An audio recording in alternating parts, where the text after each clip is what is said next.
الحمدللہ رب العالمین والصلاۃ والسلام علی سید المرسلین۔ تفسیر تبیان القرآن سورہ فاتحہ کی تفسیر آیت نمبر 5، صراط مستقیم کا لغوی اور شرعی معنی۔ دو نقطوں کو ملانے والے سب سے چھوٹے خط کو لغت میں صراط مستقیم کہتے ہیں، اور شریعت میں صراط مستقیم سے مراد وہ عقائد ہیں جو سعادت دارین تک پہنچاتے ہیں، یعنی وہ دین اسلام جس کو دے کر تمام انبیاء اور رسول کو مبعوث کیا گیا، اور ان تمام کی نبوات اور رسالات کو حضرت محمد مصطفیٰ صلی اللہ علیہ وسلم کی نبوت اور رسالت پر ختم کر دیا گیا۔ جس دین سے اللہ اور اس کے رسول صلی اللہ علیہ وسلم کی صحیح معرفت ہو اور تمام احکام شریعہ کا علم ہو، وہ صراط مستقیم ہے۔ یہ صراط مستقیم کا خاص معنی اور اس کا معنی یہ ہے کہ تمام اخلاق، اعمال اور امور میں افراط و تفرید کے درمیان متوسط طریقہ۔ خواص مسلمین کے نزدیک صراط مستقیم کا معنی یہ ہے کہ کفر، فسق، جہل، بدعت اور ہوائے نفسانیہ کے جہنم کی پشت پر علم، عمل، خلق اور حال کے اعتبار سے شریعت پر استقامت کا پل۔ اس معنی میں صراط مستقیم سے ذہن آخرت کے پل صراط کی طرف متوجہ ہوتا ہے۔ پل صراط کے متعلق حدیث میں ہے کہ وہ بال سے زیادہ باریک اور تلوار سے زیادہ تیز ہے، اور شریعت پر استقامت بھی بال سے زیادہ باریک اور تلوار سے زیادہ تیز ہے۔ مثلا ہمارے ہاں عام طور پر دیور اور بھابی میں پردہ نہیں ہوتا، حالانکہ شریعت میں ان کے درمیان پردہ کی سخت تاکید ہے۔ سرکاری ملازمتیں، رشوت، سود اور بے ایمانی کی آمدنی کے بغیر ممکن نہیں۔ یونیورسٹیوں میں اعلیٰ تعلیم مخلوط طریقہ تعلیم کے بغیر ناممکن ہے۔ دکاندار اور ٹھیلے والے پولیس کو بھتہ دیے بغیر اپنا کاروبار نہیں چلا سکتے۔ نجی اداروں اور دفاتر میں مردوں اور عورتوں کا مخلوط اسٹاف ہوتا ہے۔ استقبالیہ اور معلوماتی کاؤنٹر پر بے پردہ خواتین سے گفتگو کرنی پڑتی ہے۔ سرکاری ٹینڈر پر کوئی ٹھیکہ رشوت کے بغیر منظور نہیں ہو سکتا۔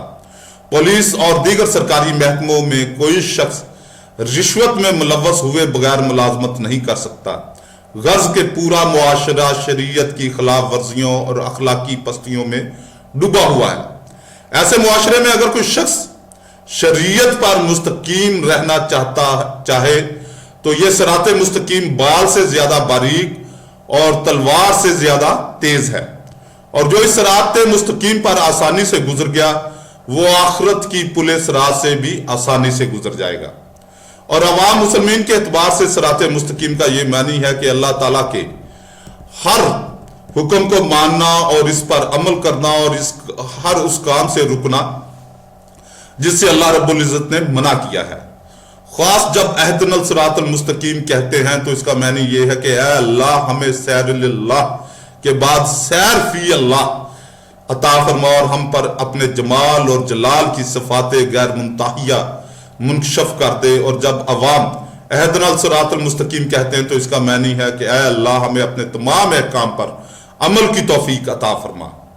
کیا نمازی کا صراط مستقیم کی دعا کرنا تحصیل حاصل ہے؟ اور اس معاملے میں جب ہم اہدنا الصراط المستقیم سورہ فاتحہ میں پڑھتے ہیں تو غیر مسلم خاص کر کرسچن جو ہے نا وہ بڑا اس پہ نا ٹھٹھا کرتے ہیں کہ جی ابھی تک مسلمانوں کو ہدایت حاصل نہیں ہوئی، یا سیدھا راستہ ابھی تک ان کو نہیں ملا، یہ ہر نماز میں مانگتے ہیں۔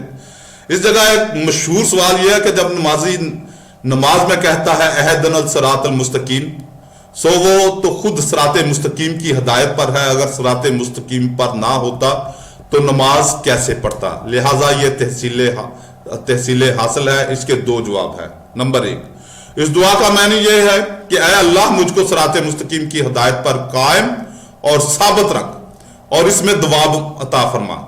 یہ معنی عوام مسلمین کے اعتبار سے ہے، اور اس کی تائید قرآن کریم کی آیت سورہ العمران آیت نمبر 8، آئے ہمارے رب ہمیں ہدایت دینے کے بعد ہمارے دلوں کو ٹیڑھا نہ کر۔